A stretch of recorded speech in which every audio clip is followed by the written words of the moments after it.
Hi, guys, good afternoon. And today's story is about a woman named Zaria Carr who recently was unalived by her husband, Shamarcus Carr. And this was a story of a toxic couple that relates back to the state of Georgia. So in this video, I will discuss what actually happened between Zaria Carr and her husband, who's right here, Shamarcus Carr, and just a little bit about their dynamic and what happened and what led up to her death on June 14th, 2025. And here I just tried to pull up a picture of Shamarcus. Couldn't find his Facebook, but this is a post that his mother wrote preceding Zaria's death. The mother wrote a post preceding Zaria's death and Shamarcus's death, and we'll start from here. So this is his mother. If you weren't there, you can't say nothing. If you never heard her or him say how they were tired or they wanted out, but yet they separate and he go back, or she would come back, find him to my house or the park, is you can't say nothing much. They loved each other, but they were too much alike and very toxic. Her family was tired of the constant fighting and threats, and so were we. I've seen this a few times. She would call him to come home when he moved out and came back, but a man can only take so much verbal abuse and threats and physical and emotional abuse. He loved her and she loved him, but they weren't good for each other. I've begged him numerous times to leave, to start over. It's okay. But if she knew he was with another woman, she tried to bust it up. I saw and heard from both. I've tried to help, counsel, and advise them. They both couldn't leave each other alone. I couldn't understand why they both couldn't just deal with it in the right way. In private conversations in church, I've tried to help them, but it would go south very quick sometimes, and sometimes it would go right. If something was going on with them that they both didn't reach out, it almost was as though they loved the toxicity. So pretty much the mom is just saying they both weren't good for one another, but she came out to say the wife cheated on her son first. I'm not sure who cheated on who first. That's not here nor there. But let's get into what happened on June 14th, 2025. On June 14th, 2025, this happened 2 days ago, at about 9:30 p.m., law enforcement were dispatched to the 100 block of 5th Avenue, Twin City, Emanuel County, Georgia, regarding a domestic disturbance. The Twin City Police Department, the Emanuel County Sheriff's Office, and Emanuel County EMS responded to the location. When officers arrived, they found Zaria unconscious, and she was later pronounced dead.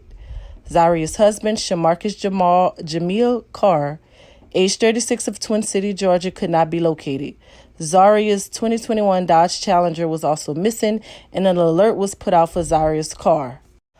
Just after 11 p.m., law enforcement was alerted that the car was in the Wayne County, Georgia area.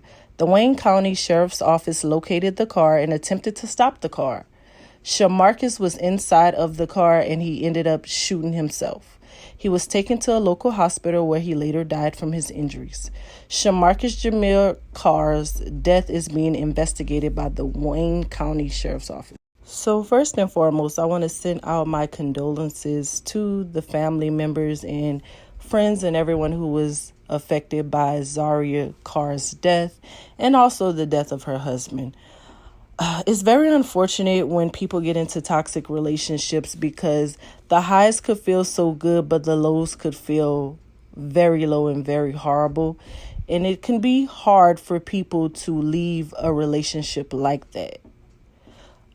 Toxic relationships, they end bad in physical health, and sometimes death, which is what happened in this case. So allegedly, Zaria and her husband were both in a toxic relationship. I'm not sure which one was the aggressor, but when you are in a relationship like this, it can have negative effects on your mental, emotional, and physical health. When you are in a toxic relationship, it can have mental and emotional effects such as low self-esteem, anxiety, depression, emotional exhaustion. This will give you constant criticism, manipulation, or emotional abuse, and it can cause you to start doubting your worth and lose confidence in yourself. The instability in the relationship can lead to chronic anxiety or depression, or even worse. Toxic relationships are draining. You are constantly walking on eggshells trying to avoid conflict. You can also be isolated, gaslit, or have confusion in your relationships. Toxic partners may try to cut you off from family and friends, making you feel alone or dependent on them. Or when your partner manipulates you into questioning your own reality or feelings, it can leave you feeling crazy, unsure, and emotionally broken. You can also get behavior and life impacts. You can have a lack of motivation, poor decision making, and a lot of dependence. Physical health effects: have sleep problems, a weakened immune system, or your appetite and your weight may constantly change. Or you can have a long-term impact, which is leaving you guarded or fearful of vulnerability in your future relationship. Or in the most severe cases of toxic relationships, you can have trauma and PTSD. You may experience long-lasting trauma responses from dysfunctional relationships. Here, Zaria or Shamarcus, I don't know who, one of them was in a toxic relationship with the other, and the other person did not want to leave, which is hard. When you're in relationships like that, you have to think about your mental health and your physical health overall. This lady lost her life because of a relationship she could not leave, or her partner could not leave her.